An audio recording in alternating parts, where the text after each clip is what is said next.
And so it comes to this. An American Werewolf in London. Released August 21st, 1981, and directed by John Landis, known for various works like National Lampoon's Animal House, Michael Jackson's Thriller, and even the Blues Brothers. It seems comedy will be more of a thing this time around as he brings werewolves into the spotlight, so I'm hoping this will lighten the mood after the earlier disappointment I had. All eyes are on you now, as we begin the review of An American Werewolf in London. We open in the Yorkshire moors, where two American college students, David Kessler and Jack Goodman, played by David Naughton and Griffin Dunne, respectively, are shown having their own kind of European vacation.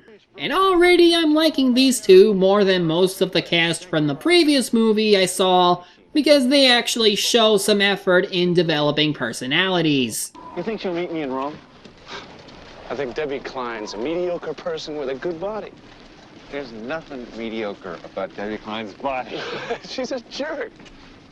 You're talking about the woman I love. I'm talking about a girl you want to fuck, so give me a break. All right. Well, I have to make love to her. It's really very simple. She has no choice. You know, it just fascinates me how much energy you spend on somebody so dull.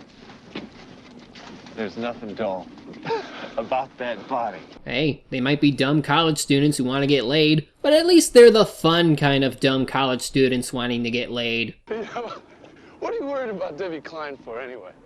You know, there are going to be plenty of girls on this trip. Or get yourself a Dr. Pepper and join the Pepper crowd. That's pretty much how you got into this movie to begin with. Too bad they lack any intelligence to know not to start in the countryside. The city is where the real action is. They reach a village where they end up at the... That's kind of strange. Ah, so this is the future site for Stormwind City. You know, the warlocks down at that bar make the nicest brew. Too bad these guys aren't so friendly. I mean, what, you've never seen Americans before? And if you look over there, you'll find Brian Glover and Rick Mayo playing chess. They do have the pentagram, though. That's always a warlock staple. Though they get forced out when they ask about it, and just get told to stay on the road and beware the full moon. You could have told them. Are you daft?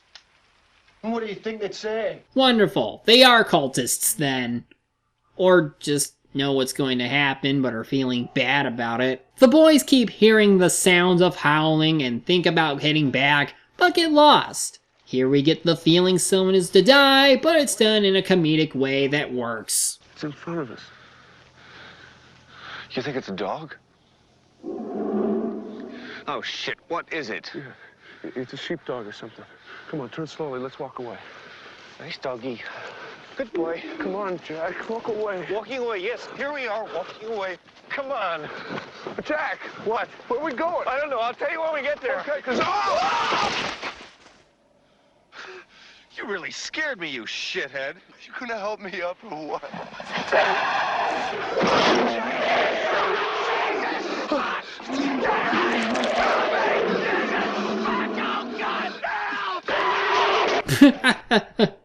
Now that is how you kill someone as a wolf. Slow, but painful. David is next, but he gets saved by the pub goers from earlier. And instead of a wolf, he sees a naked guy next to him. I guess either they have silver bullets, or that in this version, anything can kill them. He wakes up in a hospital in London, where he gets examined by Dr. Hirsch, played by John Woodvine, and his assistant, played by Frank Oz. Hi, I'm Mr. Collins of the American Embassy here in Grosvenor Square.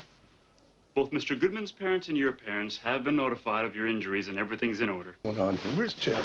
Get your hands off me. Let go of me. I want to see Jack. I want to see Mr. Jack. Kessler! I appreciate how upsetting this must be for you. Please, Mr. Kessler. 20 milligrams, Sagitol, IV, please. I appreciate how upset you are, but this is no reason for hysterics. He's had quite a shock. These dumbass kids, they never appreciate anything you do for them. Yep, this is definitely a Landis movie. Either everyone speaks profanely, or is an asshole, but timed just right to where it gets a good laugh. At least this way it won't feel dragged on like the previous movie, since there's substance in the characters' actions and dialogue, and not just boring exposition. Excuse me. Yes. Roger Matheson, Doctor. Oh, not here. He's on the telephone. Well, tell him I'm out. Tell him I've passed away, an old war wound. Just tell him I'm dead.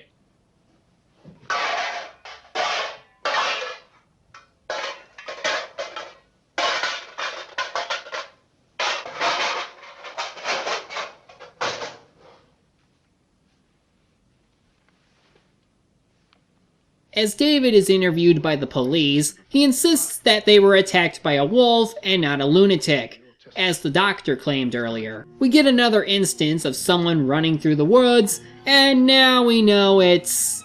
Naked Lad? No, it's David! And he just totally killed that deer! The hallucinations get weirder, as David sees himself in the woods now, fully clothed, only to find himself in the hospital bed, and the nurse checking on him, and uh-oh! You've never had bad dreams before? Well, sure, as a kid, but never so real. Never so weird. Oh yeah? How's this for a nightmare? Nazi werewolf ghouls!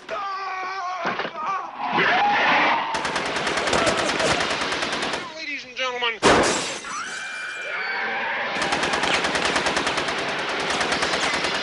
Like, why? What does this have to do with turning into a werewolf? It's just so random, and yet it's nothing ever really seen in a werewolf movie. If this is him slowly going insane, I'd be down to accept that this is just young adult fantasies running amok, while he wakes up to find it a dream. Or is it?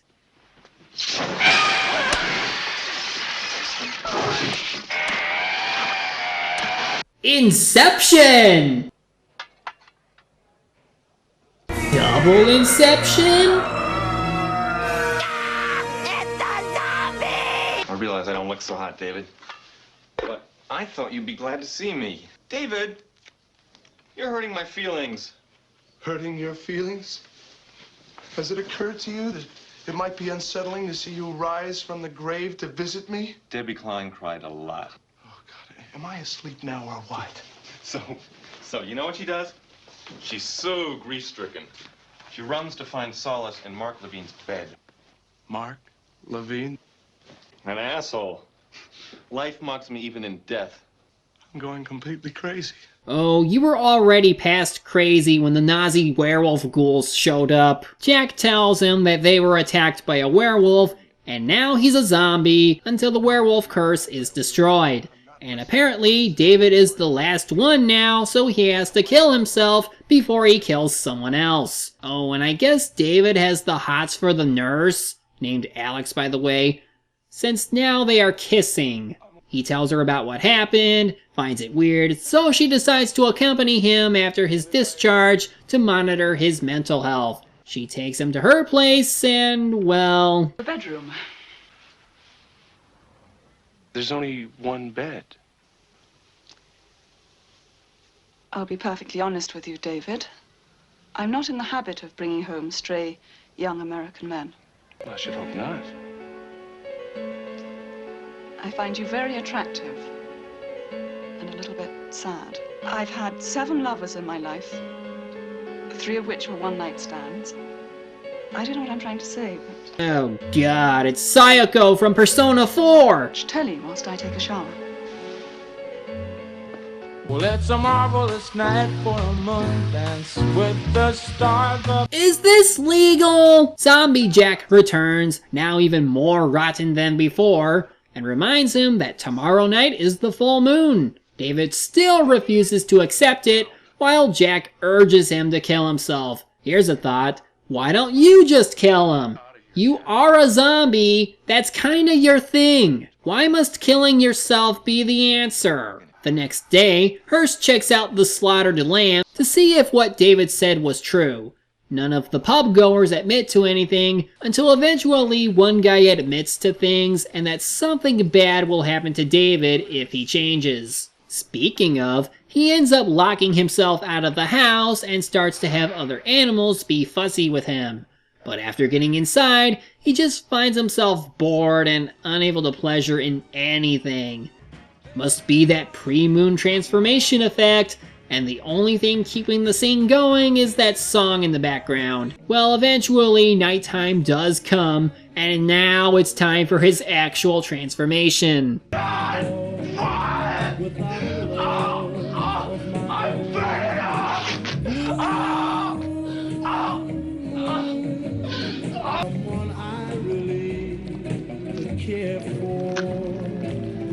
Then suddenly there appeared before me the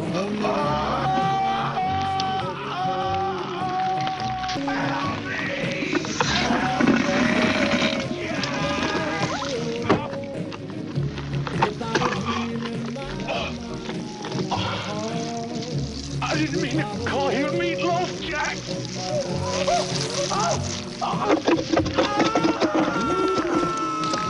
There we go. This is so much what I wanted all along. The pain and agony of transformation, and he definitely shows it. The reactions are just priceless, and the transformation itself is well shot and well edited. Just take it in. Take in the bone-crunching effect, and just savor the agony of this brutal transformation. Because now, it's time for Oops, almost forgot. See, the makeup work was done by Rick Baker, who's actually done a lot of makeup designs for horror films in the past, and it's the werewolf in this movie that pushed it to even get an Oscar. He was also a consultant in The Howling, which I failed to mention. I was never the most efficient when it comes to trivia, I don't know. At any rate, now it's time for murder. No.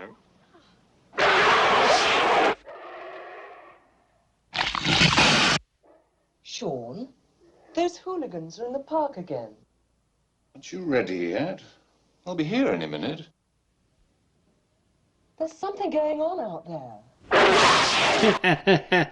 Everything dies! Everything dies! And it's satisfying this time because the reason makes sense. It's traditional werewolf logic where they are uncontrollable and just don't give a damn. Everything dies. If you see it, you kill it. That's how it goes. He wakes up in a wolf pen at the zoo and now must make like Naked Lad and flee. Meanwhile, after a night where the doctor tells Alex that David might be a werewolf, he soon discovers that there have been murders lately, which means it's already begun. He tells Alex this just after he got home, and he's still a little bit wild. Or just horny. But as they were heading to Hirsch's place, he learns about the murders and realizes what this means. I'm going to the police. Jack was right. Jack is dead! Jack is dead and 6 people are dead. There's gonna be a full moon tonight. I'm going to the cops. David, please be rational.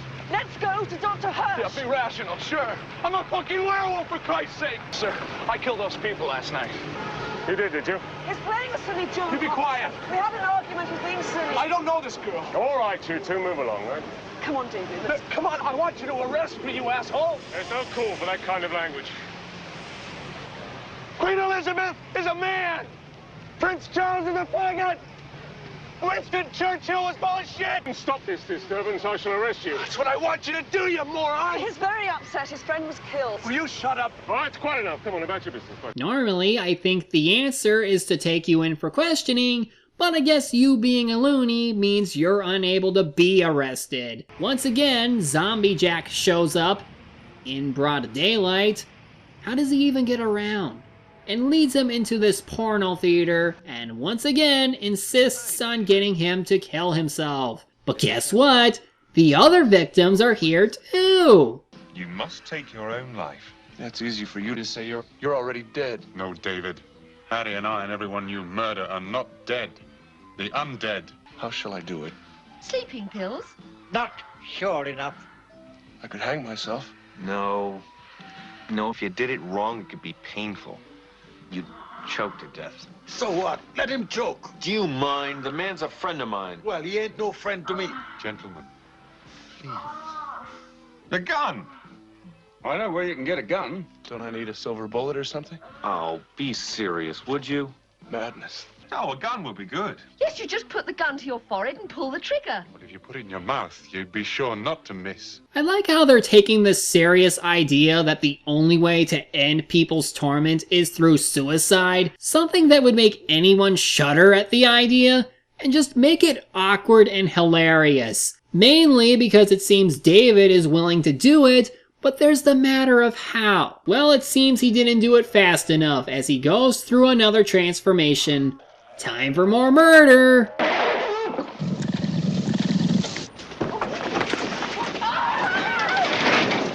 For Christ's sake, somebody come on straight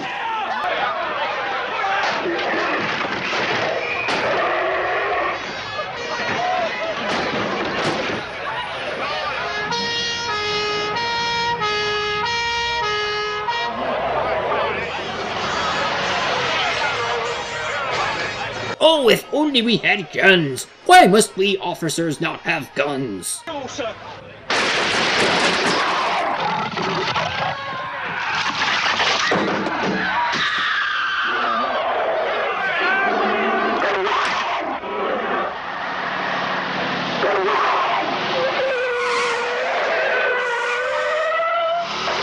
Yes, yes, look at the carnage!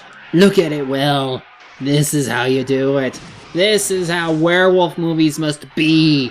Practical and untamed. It's so good and I love it. Alex and Hirsch head out to try and confront him after he's been cornered, as Alex confesses her love to David. David, please. Please let me help you.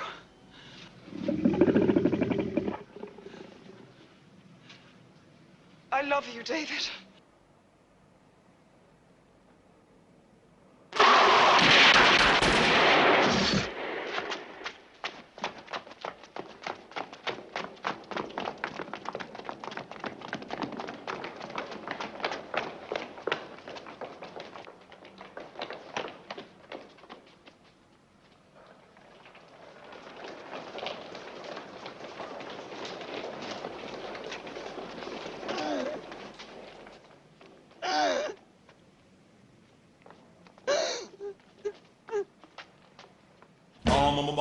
Wait, that's it?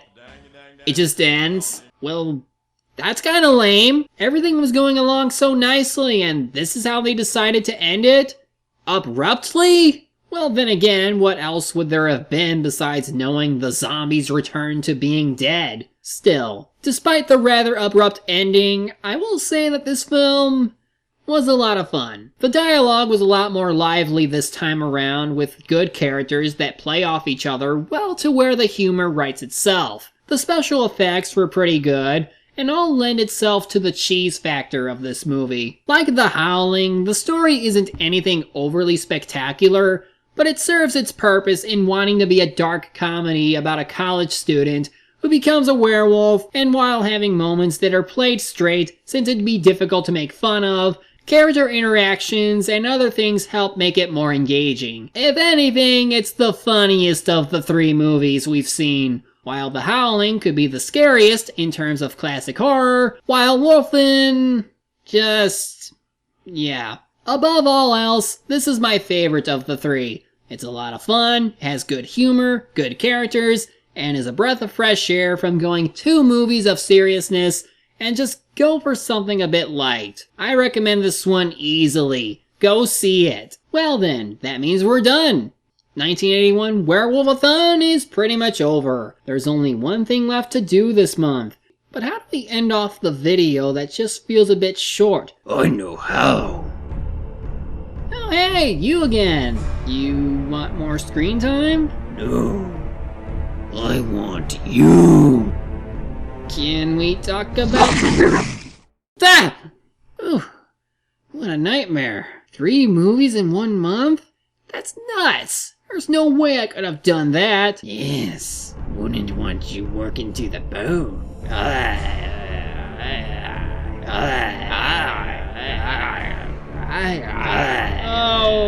God! Ah! I swear that better be the last one. Oh no. See? Next review comes on Halloween. Don't miss it! I drink Dr. Pepper, don't you see? 'Cause it's the perfect taste for me. That original taste, you know, is making peppers everywhere I go. There's boating peppers, toting peppers, cooking peppers, good-looking peppers. Wouldn't you like to be a pepper too? Us peppers are an interesting breed. An original taste is what we need. Ask any pepper and he'll say, only Dr. Pepper tastes that way. There's carrying peppers, marrying peppers, diet peppers, quiet peppers. Wouldn't you like to be a pepper too? There's saluting peppers, tooting peppers. Call it a pepper man. Wouldn't you like to be a pepper too? Being a pepper